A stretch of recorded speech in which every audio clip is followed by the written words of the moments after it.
is you become one with nature. And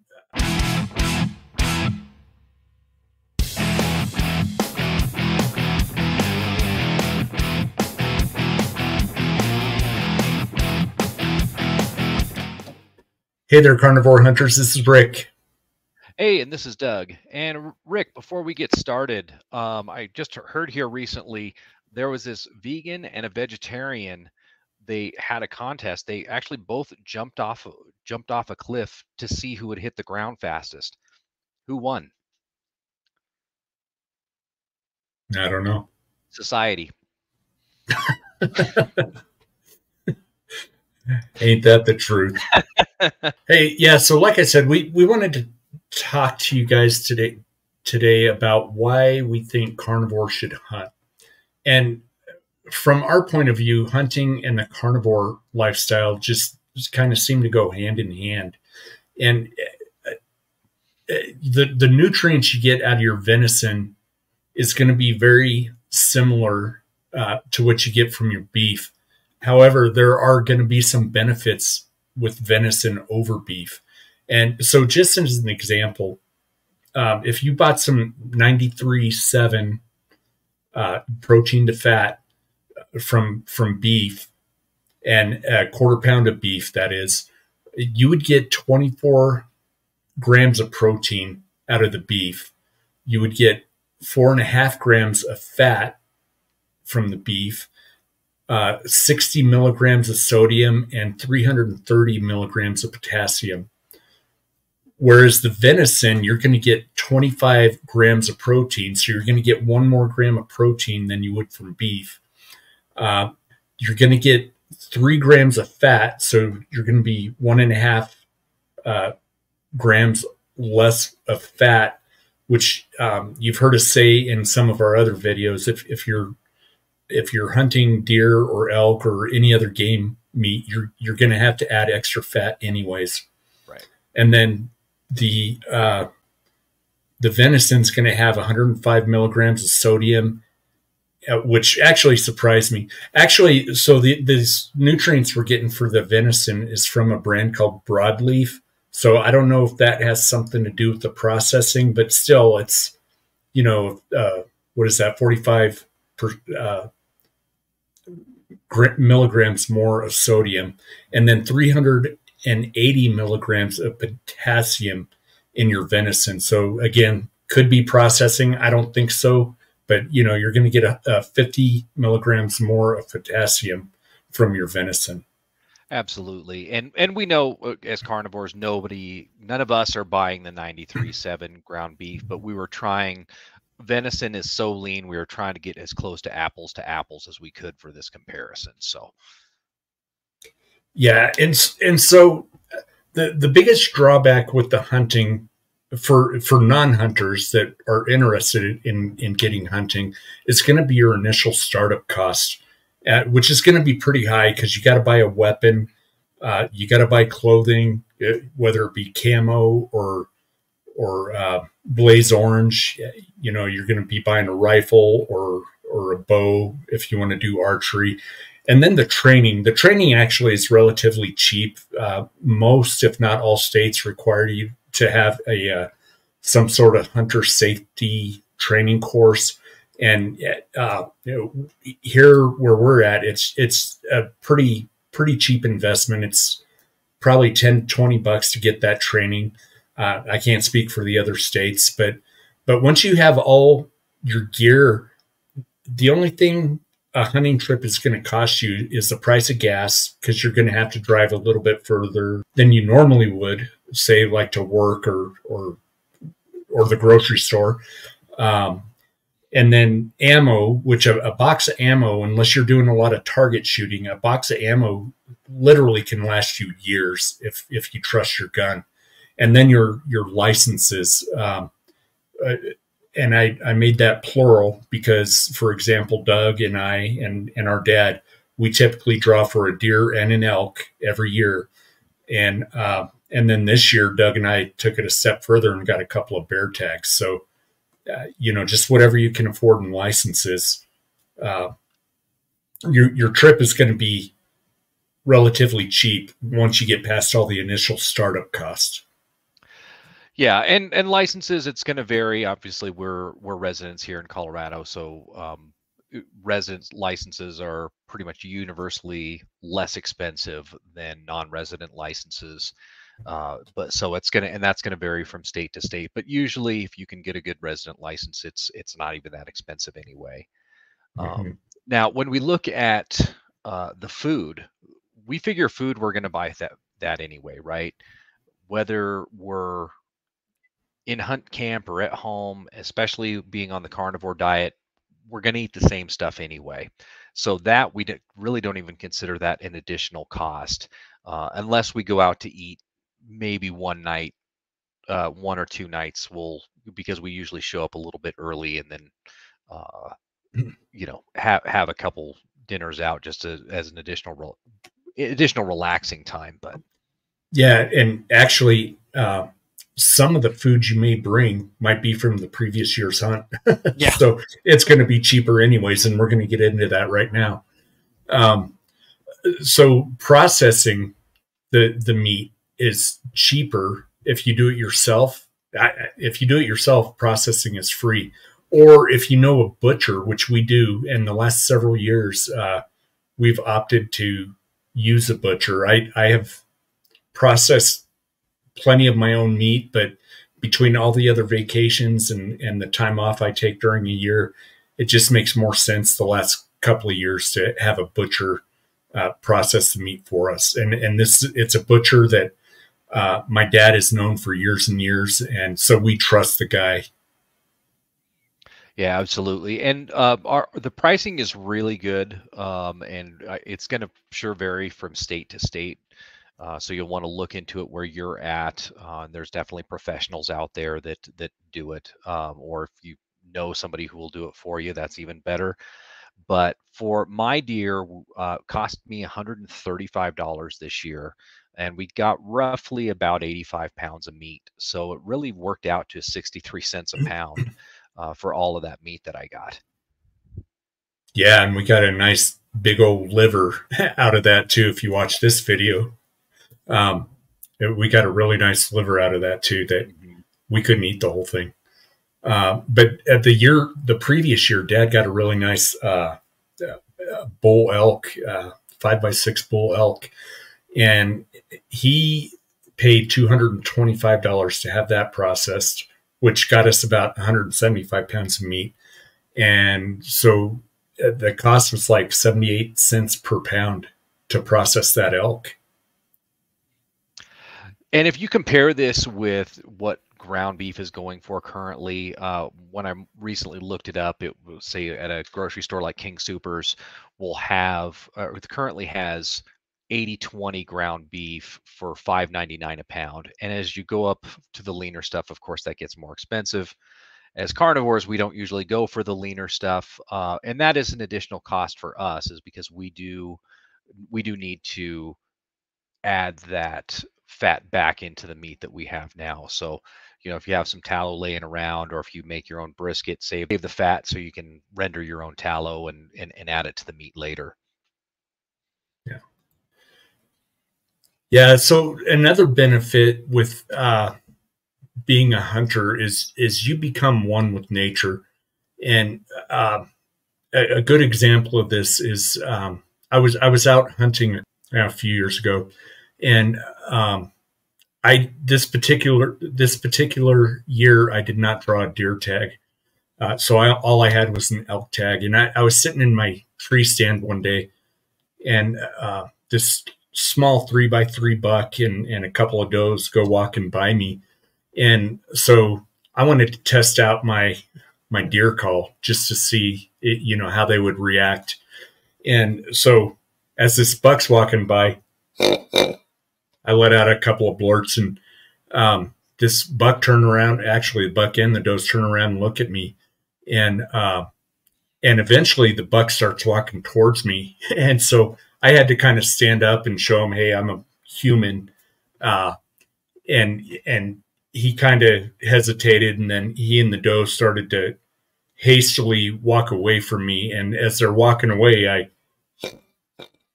let out a couple more, and the buck turns around and looks at me again, starts walking towards me again. And I decided to leave him alone after that. But it's just, the normal hiker or, outdoorsman that doesn't hunt, they might get close to the animals, but they don't talk to the animals and have that sort of interaction with them. And so it's just, there's no words to explain how meaningful that is, just to be close to your animals like that. Yeah, it is hard for the average person to find a reason to just go out and sit in nature like that, the way a hunter does. Uh, in a similar story, and hunters will give you, we have one of these stories every single year. But Yeah, we last do. year there was a pretty good snowstorm a couple of days prior, and I was sitting in this open field just kind of watching around, and saw this something scurrying across through the snow. Come to realize it was a badger, and every couple of feet it would jump up in the air and dive into the snow, and then it would move over and do that again. I know it was probably hunting a mouse under there or something. But I just sat there and watched him for like a half an hour. It's just really amazing. I mean, most people have to watch National Geographic to get something like this. But even when you see it on the television, it's not anywhere near as magical as it is actually being there and seeing it for yourself. It's just an amazing experience. Now, the other thing that we get from hunting that really in our modern world it doesn't really happen very often is just quality time with family and friends. You're out in the wilderness. There's no television. There's spotty cell phone service at best. So, yeah, you're most of the day you're out off by yourself enjoying nature, but pretty much after sundown to sun up, you're back in camp. Some camps will have a fire, others you'll be inside a camper. Well, but it does give you time to actually have good quality conversations with people that we just really don't take the time normally in our busy lives. Yeah, that's true. And so what's really cool is a couple hunting seasons ago, um, we were out hunting, and the area that Dad and Doug and myself hunt is an area that I was introduced to years and years ago from an old friend of mine. And so a couple years ago, it was the end of the day. We were loading up the ATVs, getting ready to head back to camp. And as we're doing this, an other ATV pulls up, and, doing what hunters do, the guy starts talking to us and says, "Hey, you guys seeing anything? How you doing? Whatever." And we started this conversation, and I thought, man, that guy sounds familiar. And so I turn around and tell my dad and Doug, I was like, "I think that's Scotty." And so I jump off my ATV and I start walking towards him, and I could see his reaction. He kind of sat back a little bit, like he thought I was coming after him. And so when I saw that reaction, I said, "Scotty?" And he looks at me kind of cockeyed, and he's like, "Rick?" And so sure enough, it was this guy I hadn't seen in 20 plus years. And it was just cool reconnecting with him out in the hunting field, man. I knew it was probable because we had talked about it in previous years that, hey, I'll bet you someday we see Scotty out here. And sure enough, a couple of years ago, it happened. And then we saw him again last year. And then he and I have since reconnected and exchanged phone numbers and Facebook pages and all that other good stuff. And we don't stay in close, constant contact, but definitely around hunting season, I can see us connecting with each other just to, share stories and hopefully maybe meet up for a lunch or dinner with them sometime. Right. Yeah. Yeah. I think the other thing too, Doug, is hunters, I think, have a deeper connection with their food because, every bite you take takes you back to that moment when your animal was harvested, and that animal's going to live through you forever. A cow, and I'm not talking a cow elk, I'm talking a moo cow. It's not going to do that for you because you didn't process it. You didn't you didn't even dress it out or bring it to end of life. Yeah, and you hear about or when we were growing up, we always heard about the Native Americans, right? They how they had a deep spiritual connection with their food, and they would hunt the bison, and there was this belief that when they ate that animal, they consumed the animal's spirit, and it became part of them and lived with them or lived through them forever. And that's really the closest analogy I can make with how hunters feel. We do it is every time we go back and have a bite of the steak that came from that deer or that elk, it does kind of take you back to that moment, and that those animals will live on through us. So yeah, just makes for a very much closer connection, and something that it's actually to me kind of sad that not everybody is going to experience. And I know not everybody can hunt. I don't want everybody to hunt. That's just not sustainable. But it is kind of sad that that's something that the average person is not going to experience is sourcing their own food in that way. But the next thing we wanted to bring up here is actually kind of our tagline, because this is very important to us. If you look at some of like the shirts that we have in the description, you can pull them up, and we might pop them up here as well for you to take a look at. We do have a tagline in there, and it really does it capture the spirit of what we're talking about here. And these are all things that we pay extra for when you go to the grocery store. Yeah, and so the first phrase in our tagline is steroid free. Our venison, the animals we go out and hunt and bring back to our table, they're not artificially fattened up through steroids. And our game meat is leaner, and so as we discussed earlier, you're going to have to add your own fat. But to me, it's totally worth it. Absolutely. Uh, Next phrase in our tagline, very similar to the steroid free, is also antibiotic free. Our game doesn't need to be drugged. The weakest in the herds, frankly, already taken care of by other predators. But that's something again that you kind of pay extra for in the store, right? You don't want those antibiotics because how does that get passed on to you or your children when you're eating it? So that's just another good way of knowing that you're getting a clean source of food. Yeah, and speaking of clean sources of food, another popular thing you hear from the carnivores is getting grass fed beef, which takes us to the next phrase in our tagline is wild fed. Our animals that we harvest are truly wild fed. They're eating off the trees and the shrubs and the grass, and none of the trees and shrubs and grass they're feeding off of have been treated with fertilizers or pesticides or other chemicals, unless of course you're shooting a whitetail that's maybe feeding off a cornfield or something. The deer that Doug and I hunt for, they are deep in the mountains and don't get near many farms. So our venison is truly wild fed and virtually chemical free. Yeah, as chemical free as any being can be in the Yeah. world today. Uh, the next phrase from our tagline is wild caught, and I know some hunters do take an issue with the term caught when referring to hunting, but we are using this really more all encompassing, whether it's hunting or fishing. Just we're sourcing our meat from the wild, whether that's fish or a wild game. And we do hope that our fellow hunters understand the spirit of this message when we say wild caught. We do mean wild hunted as well.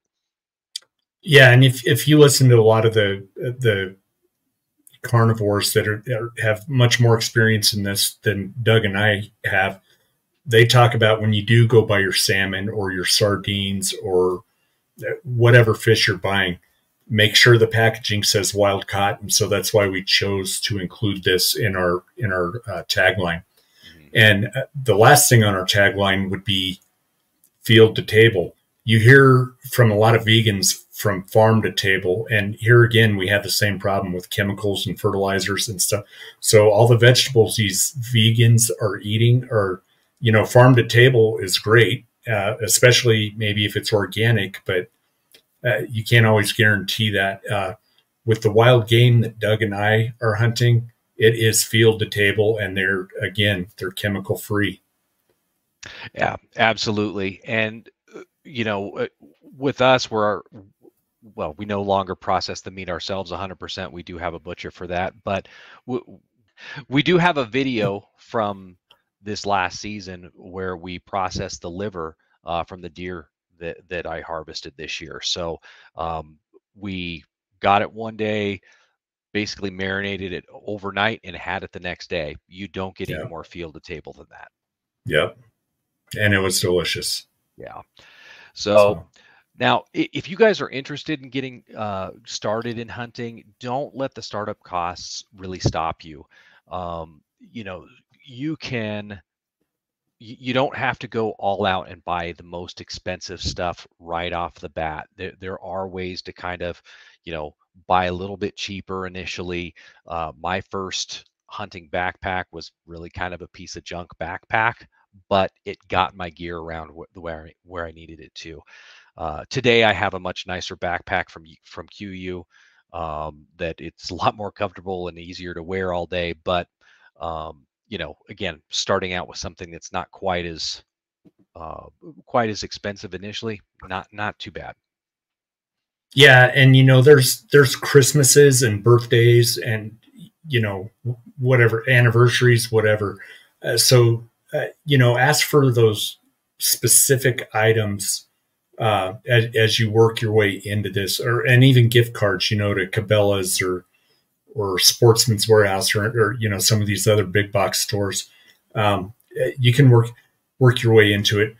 The only thing I would say is do not cheap out on the clothing because you're going to have those bitter cold mornings where you're going to freeze your butt off, even with the warmest gear. And if you don't have good gear to keep you warm, it's going to discourage you right out of the gate, and you're not going to want to go again. Yeah. In particular, good socks and good boots. And gloves. I have a finger sensitivity, so it's really important for me to keep my hands warm. Yeah, So, absolutely. Well, that is all we have for today, guys. If you guys have any comments, please put those below. We'll get back to you as soon as we can. If you have any questions about getting started hunting, we would love to, help point you in the right direction. So, until next time, thank you for watching, guys. yeah, be sure to like and subscribe and hit that notification bell. Have a good night.